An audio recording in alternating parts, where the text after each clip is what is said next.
in this season and time, let's understand what are we certain of? What is certainty? What is unchangeable? Well, number one, and I think obviously the most important, because it's linked to this revelation, is that our master has not changed. He hasn't changed at all. Who's our master? Jesus Christ. Hebrews chapter 13 verse 8 says that Jesus Christ is the same yesterday, today, and forevermore. In other words, before coronavirus, before lockdown, Jesus was, he always has been. He is even in this season, and coming out of this, he will always be. And I know we know that, but guys, it's such a revelation for us in all these things that must change, that we need to understand Jesus Christ has not, cannot, and will never change. And I love this verse. I've been preaching a lot around this, and if people invited me to preach in their church over the season, I've taken this text because I think it's always a vital doctrine. But I think in a season like this, it's probably one of the most important doctrines that need to be highlighted again, because it showpieces, can I suggest, the very heart and nature of who Jesus is. The unchanging nature of Jesus, the immutability of Christ. We understand that imperfection requires change. Anything that's not perfect must change. And so changing implies imperfection. The thing is that's why we all need to change. That's why change is here to stay. That's why we've got to continually change and become more like him.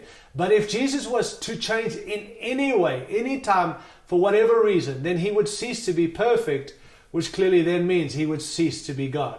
And that means we'll be in serious trouble and it'll all be over. But the good news, dear friends, is that our master hasn't changed. He will never change. And so we've got to continue to present everything through that lens, the lenses of Christ. Who he is will never change. And that's important for everyone. It simply means he's never changed, can never change. Did you hear that? He never has changed, can never change, and will never change.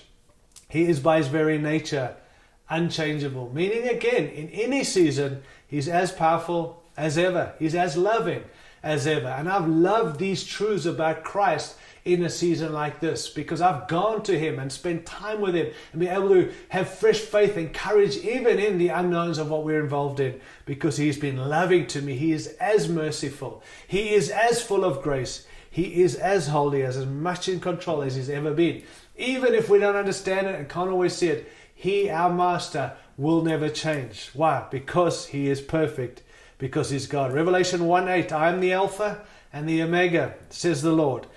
God who is and who was and who is Almighty. So he's unbelievable. He's absolutely unchangeable. And I love what A.W. Tozer said. He said, too many professed believers talk as if Christ were real, but then they act like he were not. And so I want to just tell you, we can't talk that Christ is unchanging and then we act like he is. He's not. We've got to line up our lives with the revelation of the stuff we talk. Act and profess this truth that Jesus Christ is unchangeable. So that is so important. And I think that's a lesson that we've got to keep on, and revelation we've got to keep on presenting. So number one, our master has never changed.